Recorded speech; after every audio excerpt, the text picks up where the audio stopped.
여러분 안녕하십니까? 경제현장 오늘 시작합니다.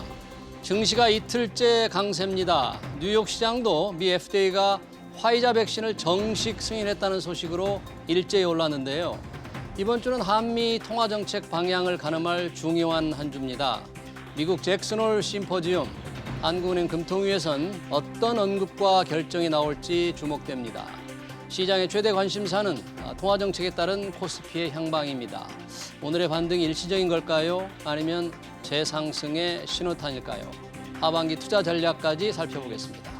유튜브 실시간 댓글로 의견 주시면 토론에 적극 반영하겠습니다. 경제현장 오늘입니다.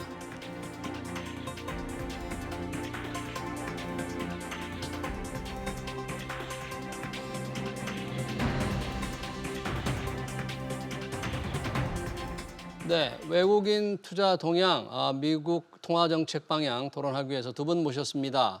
이남우 연세대 국제학대학원 교수, 그리고 김대종 세종대 경영학부 교수입니다. 두 분 어서 오십시오. 반갑습니다. 네, 안녕하십니까. 네. 자, 우리 증시 좀 부진하다가 어제 오늘 이틀째 지금 오름세를 보이고 있는데 관건은 외국인들이 그동안 줄기차게 팔아왔지 않습니까? 네. 김대중 교수님, 외국인들의 뭐가 좀 바뀐 겁니까? 아니면 좀 일시적인 잠시 변화입니까? 어떻게 지금 시장이 돌아오고 있는 거죠? 저는 이제 주가라고 하는 것은 항상 이제 경제를 반영하는 겁니다. 이제 주가의 정의가 미래의 현금 흐름을 현재 가치한 것, 플러스 투자 심리가 이제 주가의 경영학에서 이제 개념인데요. 예. 이제 경제라고 하는 것은 항상 증가하게 되어 있습니다. 제가 이제 주가의 상관관계 그래프를 한번 보여주시면요. 예. 주식을 1위라고 했을 때 우리나라 주식에 가장 크게 영향을 주는 것은 외환보유고로 0.95에 영향을 주었습니다. 그러니까 주식 시장과 연관 관계가 있는 가장 중요한 지표가 뭐냐고 할 때 맞습니다. 외환보유고가 0.95로서 가장 큰 영향을 주었고, 그다음에 경상수지가 0.55입니다. 그러니까 우리나라의 경상수지라든지 기업이 이익을 계속 벌어온다 그러면 한국 주식은 계속 상승하게 될 것이고, 그다음에 환율을 보시면 환율은 마이너스 0.3입니다. 네. 주가와 완전히 반대 방향으로 가고 있다고 보시면 되겠고, 그러네요. 그다음에 CD 금리라든지 국채 금리가 마이너스 0.7이다. 완전히 극과 반대의 영향이죠. 그래서 결론은 이제 주식이라고 하는 것은 계속 상승하게 돼 있는 것이 경제가 성장하기 때문에 국가 GDP라든지 국가 전체가 성장하기 때문에 경제는 계속 성장하게 되어 있다. 이렇게 장기적으로 보면 경제 성장에 따라서 주가도 계속 오르게 된다. 그런 그렇습니다. 거죠, 그래서 이제 최근에 이제 주가 환율이 1,180원까지 갑자기 이제 급등하게 되니까 주가가 반대 방향으로 좀 내려갔었고, 제가 우리나라 환율에 대한 그래프를 이제 지난 한 60년간 분석을 해봤더니 환율이 400원에서부터 작년에는 1,300원까지 갔었고, IMF 때는 2,000원까지 갔었습니다. 네, 그렇죠. IMF 때 우리 종합주가 지수가 330이었거든요.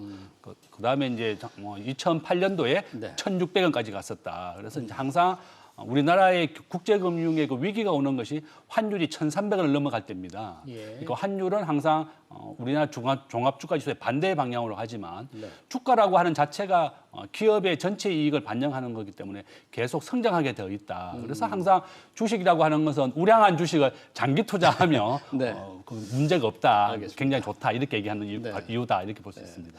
이남우 교수님, 오랜만에 오셨는데 외국인들이 그동안 우리 국내 주식을 특히 삼성전자 주식을 많이 팔았지 않습니까? 네, 그렇죠. 오늘 조금 매수하는 것 같은데 제가 아까 김 교수님께도 여쭤봤지만 이게 일시적인 건지 아니면 외국인들의 이런 투자 전략이 지금 벌써 바뀌고 있는 건지 왜 그동안에는 팔아왔는지 어떻게 좀 분석을 하고 계세요? 그러니까 하루 이틀 이제 매매 갖고 저희가 이제 어떤 추세를 얘기하기는 좀 어렵고요. 그러니까 한국 시장은 아직도 이제 이머징 마켓입니다. 저희가 삼성, 현대, LG 세계적인 기업이 있지만 우리나라 증시는 아직도 이머징 마켓 신흥시장으로 분류가 되는데 지난 3년, 5년, 10년을 보면 이머징 마켓이 선진 시장 대비 엄청나게 주가 수익이 안 좋았습니다. 안 좋았다. 그래서 좀 구조적인 이슈가 있고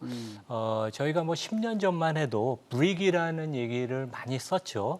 브라질, 러시아, 인도, 차이나. 그래서 이 4대 국가가 가령 미국을 앞지를 것처럼 그 당시에 그 회자가 됐고 그다음에 이제 자금도 브릭 펀드에 많이 유입이 되는데 요즘 브릭이라는 표현도 안 쓰죠. 그렇습니다. 그만큼 이제 네. 이머징 마켓에 실망을 한 거여서 우리도 그 일원이기 때문에 약간 같이 좀 하향 평가받는 면도 있고 그다음에 이제 최근에 이제 한국은 여러 가지 세계적인 기업이 있지만 그 태생적으로 우리는 기업들이 자본 집약적인 비즈니스 모델입니다. 투자를 계속 투자를 많이. 삼성전자가 올해 40조 이상을 투자하죠.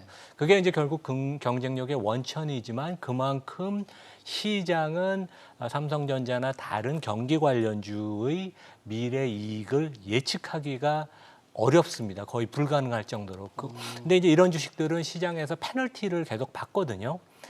그래서 이제 그런 현상이 계속 지속이 돼서 우리 시장이 평가를 많이 못 받는 면도 있고 그다음에 이제 이머징 마켓 내에서 봐도 이제 제가 현역으로 한참 뛸 때 20년 전에는 한국 시장이 제일 컸습니다. 압도적으로 제일 큰 시장이었는데 물론 그때 중국이 금융시장을 개방하기 전이기도 했지만 예. 이번 주 데이터를 보면 중국 시장이 이머징 마켓의 35%, 네. 대만이 15%, 우리 대한민국이 13%입니다. 대만보다 우리가 작습니다. 네네 그런 이제 국가별로도 이머징 마켓 내에서 위상도 떨어졌고 그다음에 이제 톱10 이머징 마켓 기업을 봐도 1등이 대만의 TSMC, 2등이 중국의 알리바바, 3등이 중국의 텐센트. 그다음에 이제 삼성전자가 4등입니다. 그래서 그만큼 입지가 우리나라 기업이 좀 줄어든 게 어떤 이제 근본적인 뭐 최근 몇 년 동안 계속 외국인들이 한국 시장을 파는 이유도 있고 최근에 이제 셀링 클라이맥스가 2주 전쯤 있었죠. 그러니까 삼성전자, SK 하이닉스 두 종목을 이틀 동안 5조 원을 팔았습니다. 그래서 이제 최근에 그러한 그 반도체 업종에 대한 외국인 그 매도는 이제 일부 외국 증권사가 내년에 메모리 반도체 시황이 꺾이면서 이익이 상당히 두 자릿수 이상 하락할 걸로 이제 전망하는 그런 보고서를 내면서 이제 그게 이제 촉발이 됐죠. 그래서 어떤 구조적인 어떤 트렌드도 있고 그 다음에 이제 업종에 그 관련된 그런 특별한 그런 좀 뉴스 플로우도 이제 있었던 것 같습니다. 네.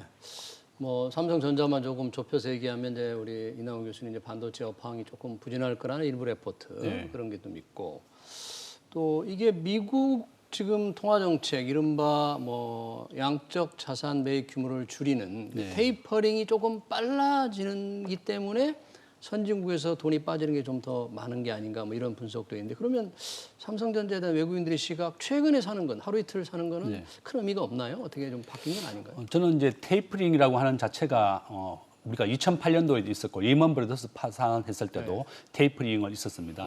미국에 2008년도에 굉장히 대규모로 자금을 공급했다가 미국이 촉발한 세계 국제 금융 위기였기 때문에 미국이 이제 해소를 2010년도에 하면서 우리나라 이제 부동산 가격 그 당시 한 30% 빠졌었고 주가도 좀 많이 조정을 받았었습니다.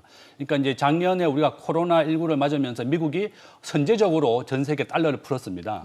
우리나라도 한미 통화 스와프를 3월 말에 전격적으로 600억 달러를 하면서 우리나라의 환율도 1,300원까지 갔다가 1,100원으로 안정이 되었었고 이제 최근에 이제 또 중요한 이슈는 미국이 고용이 굉장히 안정되었고 실업률도 미국이 한 5%밖에 안 되고 또 물가가 한 6% 많이 급등을 했습니다. 그러니까 미국의 입장에서는 이제 고용도 굉장히 안정되었고 또 신규 채용도 한 34만 명 정도 되면서 되었고 대신에 보니까 물가가 한 6% 정도 가까이 올랐고 이러니까 이제 미국의 입장에서는 이제 전 세계가 경제가 안정되었고 미국도 백신이 한 70% 공급이 되면서 다 안정이 되었다. 그러면 더 이상 물가 인상을 방치할 수가 없다. 금년에 미국에서도 부동산이 16%나 올랐거든요. 이제 우리나라도 이제 부동산이 많이 올랐는데 미국의 입장에서는 정부가 적극 개입하지 않고 기준금리를 올린다든지 테이퍼링을 통해서 이걸 좀 조절해야 되겠다. 그래서 이제 미국에서는 11월 정도에 테이퍼링을 하겠다. 그래서 이번 주 27일 날 이제 그 미국에서 회의가 결정됩니다. 그러면 이제 테이퍼링 언제 할 것이냐. 지금 가장 유력한 방법이 이제 11월 달이고 또 우리나라에 가장 크게 영향을 주는 이유는 이제 저는 항상 우리나라가 국제금융시장에서 굉장히 취약하다고 걱정을 많이 하거든요. 취약하다. 취약하다. 제가 이제 우리나라 우리나라의 주요 선진국의 이제 이게 외환보유고 비율을 한번 봐주시면요. 외환보유고의 비율. 예, 외환보유고 비율입니다. 우리나라 외환보유 주요국의 외환보유액 비중을 한번 봐주시면 네. 우리나라는 국가 GDP 대비 외환보유고가 28%밖에 안 됩니다. 28% 예, GDP 28%. 대비. 한번 보시면 스위스가 국가 GDP 대비 145%고 홍콩 140%, 싱가포르, 대만, 사우디아라비아, 러시아도 GDP 대비 40%나 외환보유고를 가지고 있고 예. 특히 사우디아라비아, 러시아가 외환 위기를 한번 경험했었죠, 그죠? 그러니까 이제 자기들은 철저히 대비하고 있는데 우리나라는 GDP가 1.6조 달러나 되는데 외환보유고 비중이 가장 낮은 나라에 포함되어 있습니다. 인도, 브라질이 전부 다 프레자일 파이브라 그래가지고 외환 위기 후보국입니다. 인도, 브라질, 인도네시아 5개국이 있는데 한국도 거기에 포함되어 있습니다. 그러면 지금 외환보유액이 GDP에 비해서 우리 김 교수님은 좀 적다고 이렇게 지금 보시는 거예요? 예, 맞습니다. 외환보유고가 그래도 환율이 가장 좋은 그 외환 국제금융의 위기를 보여주는 신호인데 1,200원, 1,300원을 돌파하게 되면 그 위기가 왔다고 보거든요. 그러니까 이제 최근에 환율이 1,180원, 1,200원 가까이 오면서 외국인들 입장에서는 굉장히 한국이 취약한 나라구나 그런 신호를 받을 수밖에 없었고 저는 이제 정부에 항상 얘기하는 게 이렇게 외환보유고가 전체 GDP 대비 비중이 가장 낮고 또 우리나라가 단기 부채가 최근에 한 30%까지 급증을 했습니다. 예. 그다음에 우리가 무역 의존도가 65%거든요. 전체 GDP 대비 수출과 수입이 65%를 차지하는 세계 2위의 수출 강국입니다. 제조업으로는 세계 5위나 되고 그러니까 제조업은 굉장히 좋지만 이 국제금융시장이 이렇게 취약하다 보니까 환율이 1,300원, 1,600원까지 갔었고 그래서 빨리 외환 보유고를 좀 우리가 확보를 하고 두 번째는 한미 통화 스와프 완료가 12월 31일 만료가 됩니다. 지금 연말까지 연장돼 있는 거죠? 그렇습니다. 미국이 항상 우리나라의 연장을 항상 3개월, 6개월밖에 안 해주고 그래요? 작년 6월 달에도 6개월씩 연장을 해주다가 금년 12월 31일 날 만료가 되니까 이제 한미 통화 스와프를 얼마나 연기해 주느냐. 아주 그러니까 저는 이제 왜 우리가 스스로가 외환 보유고를 대만이 97년도에 IMF 위기를 겪지 않은 이유가 90%를 외환 보유고를 가지고 있거든요. 좀 이제 그쪽 그런 나라들 스위스나 대만, 홍콩은 좀 국가 규모가 좀 작으니까 뭐 아무래도 좀 외환 보유고를 더 많이 확충하고 그러지 않을까요? 이제 이런 나라들은 보면 GDP는 우리나라의 반도 안 되는데 외환 보유고는 우리보다 2배나 더 많은 나라도 있거든요. 그러니까 결론은 우리나라가 국제금융시장에서 안정을 위하고 환율의 안정을 위해서는 또 워낙 수출이 많고 수입이 많은 나라이기 때문에 이렇게 외환보유고라든지 국제금융시장에 좀 안전판을 마련하기 위해서는 좀 대비가 필요하다 이렇게 얘기할 수 있습니다. 네, 그러니까 이제 환율 불안을 좀 안정시키기 위해서도 외환보유고를 좀 늘려야 된다고 맞습니다. 이렇게 주장하시는군요. 사실 뭐 외환보유 규모에 대해서는 이게 좀 적정하냐 적으냐에 대해서 좀 논란이 있는 것 같아요. 뭐 다음 기회에 한번 토론하기로 하고요. 이나훈 교수님은 미국 뭐 연구차 다녀오신 것 같은데 미국 상황 저희가 지금 주가가 그동안 미국 많이 오르고 지금 우리가 조금 이제 주목하는 게 아까 김 교수님 말씀대로 27일 그 잭슨홀 미팅 미 FRB의 그 연례 심포지엄이 있지 않습니까? 여기서 그렇죠. 뭔가 이 테이퍼링 신호가 어떻게 나올까가 좀 궁금한데 가서 보고 느끼신 그런 걸 좀 토대로 봤을 때는 어떨 것 같아요? 제가 이제 방학을 이용해서 한 2달 다녀왔는데 한 지난 20-30년 동안 제가 겪어본 미국 그 산업 기업의 어떠한 생태계 그다음에 활력은 거의 뭐 최근이 거의 최고인 것 같습니다. 최고로 좋아요. 예, 그래서 그만큼 이제 그게 이제 월가 증시의 그 주가로 반영이 되고요. 그래서 그 2분기에도 이제 미국 기업들 이익이 물론 이제 작년 2분기가 가장 낮았기 때문에 기저효과가 있지만 한 90% 올해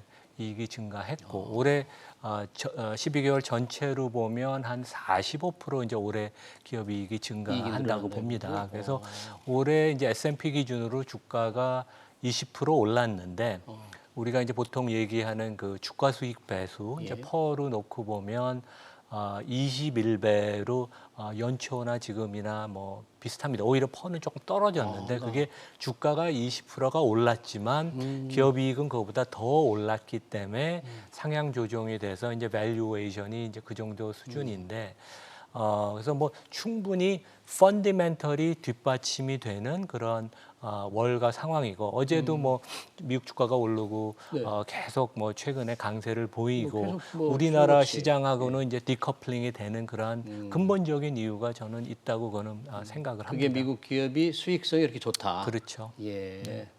그러면 뭐 주로 IT 기업들의 수익성이 상당히 지금 좋은 그런 상황인 거죠? 그러니까 뭐 우리가 보통 얘기하는 이제 팽, 뭐 애플, 아마존, 페이스북 뭐 이런 그 큰 빅테크 기업들의 이익이 급증하는 것도 있지만 시장 전체로 봐도 이제 그 2분기에 우리나라 기업의 영업이익률이 2분기 숫자로는 이제 최고치 8.5%에 달했는데 미국은 시장 전체를 보면 마진 수익성이 이번 2분기에 한 13%에 달했습니다. 그래서 비단 그러한 그 빅테크 기업만 이익이 좋은 게 아니라 대부분의 상장 기업들이 매출 증가율도 높고 그다음에 비용 상승하는 걸 고객한테 전가시킬 수 있고 네. 여러 가지 효율성도 개선이 되면서 상당히 그 탄탄한 그런 기반을 다지고 있다고 생각합니다. 혹시 그 델타 변이가 지금 확산되면서 미국도 이 신규 코로나19 신규 확진자가 갑자기 늘어나고 있잖아요. 그게 네, 그렇죠. 저 시장 경제를 좀 억누르는 그런 타격이 좀 있지 않습니까? 그러니까 이제 일부 그런 조짐은 있습니다. 그래서 이제 미국 월가 인베스트먼트 뱅크들이 이제 최근에 3분기 미국 경제 성장률 전망을 하향 조정을 했죠. 골드만 같은 데가 한 6% 초반대로 하향 조정을 했는데 실제 보면 식당에 이제 예약이 일부 좀 취소가 되고 그다음에 이제 여행 가고자 하는 계획 플랜 같은 것들이 일부 좀 뒤로 미뤄지고 그런 일부 조짐은 있지만 기본적으로 미국 사회 경제 그다음에 기업들이 돌아가는 거는 되게 정상이라고 저는 한 2달 정도 있으면서 느꼈습니다. 네. 김 교수님 뭐 네. 테이퍼링 아까 말씀해 주셨는데 이런 경제 상황 속에서 여전히 뭐 델타에 대한 좀 걱정이 있기 때문에 테이퍼링이 좀 빨라질 거라는 전망도 있지만 네. 오히려 뭐 강성 엔준의 그 인사가 그렇게 빨라지지 않을 것이다. 네. 좀 의견을 바꿨다는 그 보도도 있던데 네. 어떻습니까 상황? 지금 두 가지 시각인 것 같습니다. 지금 현재 우리나라도 어제 이제 우리가 1,500명 환자가 나오면서 오늘 위드 코로나 시대로 가야 되는 게 아니냐. 지금 영국은 전 국민이 한 80% 맞으면서 위드 코로나 시대다. 이제 우리가 매년 독감을 맞듯이 이제 코로나 주사를 맞는다고 가정하고 경제를 그냥 정상화 시켜버렸죠. 영국은요. 그냥 뭐 일상생활을 다 그대로 하게 해주고. 내버려뒀다. 어제 정영경 우리나라도 질병관리청장도 우리도 위드 코로나로 가야 되는 분위기가 아니냐. 1,500명 환자가 나왔지만 지금 현재 우리나라 1차 주사 맞은 사람 50%입니다. 그러니까 미국은 한 70% 가까이 되는데도 아직 이제 환자가 아직 많이 나오고 있는 거죠. 델타 변이 바이러스는 전혀 그래서 이제 미국에서는 부스터 샷을 하자. 이제 미국의 연준에서도 이제 두 가지 입장입니다. 이게 아직은 이렇게 델타 변이 바이러스도 나오고 확진자가 이렇게 많이 나온 상황에서 테이퍼링을 해서 미국의 달러를 환수하면 신흥국의 주가는 크게 내려가고 미국 경제도 좋아지게 되는 겁니다. 미국 경제가 좋아졌다는 신호가 바로 테이퍼링이다. 미국 달러 회수가 이제 테이퍼링이거든요. 그러니까 이제 그렇게 방향을 정하고 있고 우리나라에서도 이제 그러면 위드 코로나로 코로나가 뭐 자영업 하시는 분들 가장 크게 피해를 보고 있죠. 그래서 이제 위드 코로나다. 코로나가 항상 일상생활에 있다고 생각하고 뭐 독감이라고 비슷한 생각을 하면서 우리가 정상적인 경제 생활을 해야 될지도 모르겠다. 이런 우려가 되고 있는 겁니다. 그래서 미국에서는 일단 워낙에 일단 경제가 굉장히 좋고 물가도 한 6%, 부동산은 아까 말씀드린 것처럼 16% 급등을 했기 때문에 미국에서는 방치해서는 안 되겠다. 물가가 너무 또 폭등하게 놔둘 수는 없다. 그래서 이제 테이퍼링을 조기에 실시하겠다. 그래서 아마 11월 중에 테이퍼링을 하는 것을 아마 이번 27일 날 결정할 것이다. 온라인으로 이번에 온라인으로 회의를 하거든요. 27일 날 그렇게 결정이 이루어질 수 있을까요? 그렇게 좀 저는 의견들이 좀 아마 분분할 미국의 텐데. 물가 안정이라든지 고용 상황이라든지 이런 여러 가지 여건으로 봐서는 미국이 위드 코로나로 선언하면서 테이퍼링을 올 연말에 실시하겠다. 이렇게 할 가능성이 높다. 저는 그렇게 보고 있습니다. 네. 근데 테이퍼링이 먼저 이루어져서 돈 푸는 속도를 늦추는 거잖아요, 이게. 그렇죠. 그 다음에 이제 금리를 또 올리는 절차를 들어갈 텐데 그런 절차가 좀 어떻게 시간이 많이 걸릴 것 같습니까? 어떤 시간 프로세스가 될까요? 그러니까 지금 이제 파웰 연준 총재가 되게 잘하는 게 이제 실무를 했던 분이니까 원래 월가 출신이죠. 학자 출신이 아니라 그래서 이제 시장과 교감을 되게 하는 능력이 뛰어나고 이번에 보면 이제 그 총대를 좀 그 연준 위원 중에서 총대를 맨 로버트 캐플랜 그 달라스 총재도 원래 골드만삭스 그 뱅커 임원 출신입니다. 그래서 학자 출신이 아니고 얼마 전까지 하버드 경영대 교수를 했지만 그래서 이런 분들이 시장과 아주 그 교류를 교감을 상당히 커뮤니케이션을 잘하는 것 같아서 이번 주에도 그 시장이 어떤 방향성을 기대할 수도 있지만 제 생각에는 명확한 그 테이퍼링을 이제 축소하는지 아닌지 의견을 밝히지는 않겠지만 오히려 좀 로드맵이나 그러한 이제 좀 더 그 투명성 관점에 있어서 그런 그 교감을 시장과 하려는 그런 노력을 하지 않을까 저는 생각을 합니다. 그렇군요. 뭔가 그러니까 앞으로 통화 정책을 어떻게 할 것이라는 것을 시장에 조금 얼개를 이렇게 보여줄 가능성이 있다. 그런 얘기군요. 그러면 말씀하신 대로 잭슨홀 그 미팅이 27일이고 그 하루 앞서서 우리 한국은행 금융통화위원회가 열리잖아요. 맞습니다. 예. 뭐 시장 전망은 지금 어떻게 나옵니까? 금리를 올릴까요? 지금 금리를 좀 올릴 것 같습니다. 26일 날 우리 기준금리를 정하게 되는데 저는 0.25% 정도 금리를 올릴 것이다. 왜 그렇게 예상하세요? 지금 최근에 정부가 이제 NH 농협에 대해서도 부동산 가격이라든지 가계대출이 1,700조다. 너무나 이제 대출이 증가하고 부동산 가격이 잡히지 않으니까 이제 정부가 수요를 억제하겠다. 집을 못 사게 하거나 뭐 전세자금 대출에 모든 대출을 중지시켜 버리겠다. 전체 대출을 그냥 5%로 묶어놓고 농협이 5%가 넘었기 때문에 대출을 중단시켜 버렸고 총량을 딱 규제해 버리는 예, 맞습니다. 거죠? 총량을 규제하겠다. 5% 증가를 못하게 하겠다는 게 정부의 정책이었는데 그러니까 너무 서민들이 우리 국민들이 반발이 심했죠. 뭐 전세라든지 또 1가구 1주택이라든지 생애 최초 구입자라든지 전혀 투기적인 목적이 아니고 내가 실수요자인데 이렇게 갑자기 정부의 정책이 일관성이나 예측 가능성이 없이 갑자기 이렇게 하면 어떡하느냐. 그러니까 이제 정부에서도 부동산 가격이나 가계대출이 1,700조 원이 되고 하니까 아마 0.25% 정도 올려서 0.75 정도로 맞출 필요가 있다. 그래요? 정부가 이제 인위적으로 이렇게 강제 개입을 해서 금융기관이 하는 것은 바람직하지 못합니다. 뭐 만약에 금융기관이 손실을 보면 정부가 보전해 주는 것도 아니고 거기에 대해서 자율 경쟁에 맡기고 시장 경쟁에 맡겨서 금융기관이 스스로 알아서 하게 해줘야지 이것을 농협 외에 다른 은행까지 이렇게 압력을 가하려고 하다가 너무 반발이 심하니까 이제 농협 외에 다른 은행에 대해서는 대출 금지 규정하지 않겠다고 말했죠. 그래서 이게 2010년도에 똑같은 상황이 있었습니다. 예, 당시에도 정부가 너무 대출이 많고 부동산 가격이 오르니까 은행에 대해서 대출 금지 규정을 내렸었는데 너무 국민들이 너무 원성이 심하니까 하루 만에 풀었었거든요. 이거 은행 자율에 맡기겠다. 시장 경제에 맡길 테니까 너무 뭐 걱정하지 마라 이렇게 하루 만에 이제 번복했었다. 그런 경험이 있습니다. 그래서 저는 결론은 한국은행에서도 0.25% 금리를 좀 올려서 가계부채가 1,700조 원 되고 또 부동산이라든지 너무 이제 가격 급등이 많으니까 할 것이다. 지금 현재 전 세계 기준금리를 한번 보시면 터키는 기준금리가 19%입니다. 19%고 19%나 예, 19%고 그다음에 브라질이 원래 4번이나 기준금리를 올려가지고 5.5%입니다. 그러니까 이제 멕시코도 그렇고 브라질은 5.5%, 러시아도 6.5%, 터키 19%, 우리나라만 0.5%로 아주 가장 낮은 축에 속한다. 그래서 이제 조금 전에 말씀하신 것처럼 미국의 테이퍼링이라든지 미국의 이제 기준금리가 아마 2022년에 2023년부터 0%의 기준금리를 올릴 거거든요. 그래서 저는 이제 원래 우리나라가 한 0.25% 한 번 올리고 내년에 한 2번 정도 올릴 것이다. 0.25 정도. 그래서 코로나 전에 우리가 1.5%였습니다.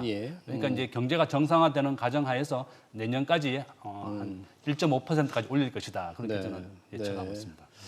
우리 김 교수님은 이제 이번 26일 회의에서 0.25%포인트 올릴 것이다. 긴축을 이제 시작할 거라고 보는데 뭐 시장에서는 또 동결 전망이 조금 많긴 한 것 같아요. 이 교수님 지금 상황 물가 걱정도 되고 자산 가격 좀 걱정이 거품 때문에 그런 것 같은데 또 델타 변이로 우리 경제 상황 자영업자들 어렵지 않습니까? 네. 이게 쉽게 인상 결정이 내려질까요? 그러니까 아까 그 교수님 말씀처럼 참 이번에는 아주 타이트한 것 같습니다. 근데 저도 하는 쪽 이제 관계자들 분들한테 물어보니까 금융당국은 이번에는 올리고 싶은 그 마음이 아주 많은 것 같습니다. 여러 가지 이제 자산 가격 그 버블 때문에 이제 특별히 그런데 이제 미국의 어떠한 그 눈치도 봐야 될 것 같고, 그러니까 눈치라는 게 이제 미국 월가나 금융시장의 이제 상황을 봐야 될 것 같고, 그래서 이번에 뭐 근데 저는 시장 관점에서는 이번에 올리나 한두 달 후에 올리나 그 자체로는 큰 의미는 별로 없다고. 왜냐하면 이미 저희가 너무 많이 논의가 됐고, 물론 이제 첫 단추, 이제 금융 이제 긴축으로 선회하는 첫 단추이기 때문에 상징적인 의미는 있지만, 금융시장에서는 이미 아는 이벤트이기 때문에 이게 한두 달, 두세 달의 차이 자체는 큰 의미는 없어서 저는 너무 시장이 큰 의미를 부여하는 게 아닌가. 저는 뭐 그렇게 오히려 좀 과소평가하고 싶습니다. 그러니까 설령 0.25%포인트를 올리더라도 어느 정도 시장이 예상을 하고 있는 거다 그런 그렇죠. 얘기죠. 그렇죠. 그럼에도 불구하고 뭐 투자자들은 금리 인상과 오로 주가가 네. 좀 부작용, 악영향을 받을 걱정을 많이 하거든요. 예. 긴축으로 이렇게 시작이 되는 시점에 이 투자자들의 어떤 포트폴리오 전략, 투자 전략 어떤 생각으로 임해야 됩니까? 저는 뭐 주식 투자라든지 뭐 부동산에 관심이 많으시는 분들한테 말씀드리고 싶은 게 주식이라고 하는 것은 주가는 계속 성장하게 되어 있습니다.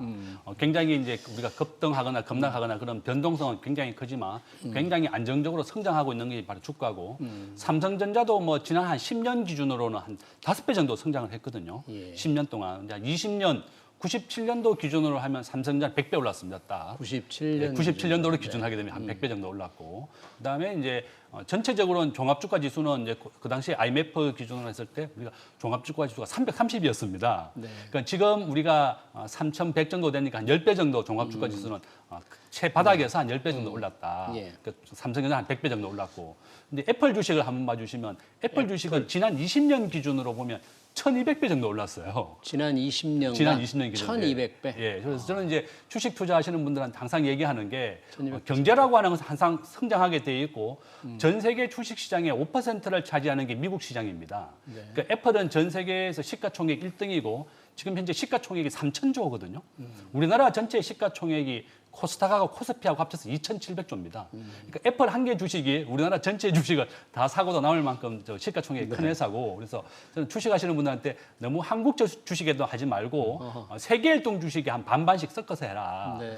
우리나라는 전 세계 주식장의 2%밖에 차지를 못하고 있습니다. 예. 한국 경제 자체가 전 세계 경제 2%니까 주식도 2%고 미국은 전 세계 시장의 50%를 차지하고 있다. 그래서 이제 미국의 테이퍼링이나 뭐 환율 인상이라든지 여러 가지 위험에 대비하기 위해서라도 한국 주식과 미국 주식에 반반씩 하고 내가 어떤 종목을 해야 될지 잘 모르겠다 이러면 그냥 미국의 1등 주식 애플입니다 그냥. 네. 그러니까 내가 뭐 애플 사라는 건 아니지만 예. 미국의 1등 주식을 교체를 해라 만약에 바뀌게 네. 되면. 네. 그래서 뭐 그렇게 투자 방법에 대해서 말씀드리겠다. 네, 이렇게 알겠습니다. 일시적인 하락은 있더라도 절대 손절면 해서는 안 된다. 네. 만약에 이제 내 종목이 좀 우량하지 못하다 그러면 애플 종목으로 바꾸고 하긴 삼성전자도 20% 지금 마이너스인데요. 어차피 주가는 계속 오르게 돼 있다. 네. 좀 참으시면 된다. 이렇게 네. 말씀드리겠습니다. 알겠습니다. 이남훈 교수님, 그 뭐 좀 일찍이 저 리서치 센터 하셨는데 이제 긴축의 시간이 오는 거잖아요. 그렇죠. 어느 강도, 어느 시기일 뿐이냐의 문제인데 네네. 이런 때 투자자들은 뭐 사실 애플 주식을 사서 무작정 오래 있는 것도 말은 쉬운데 현실적으로 어려운데 어떻게 해야 됩니까?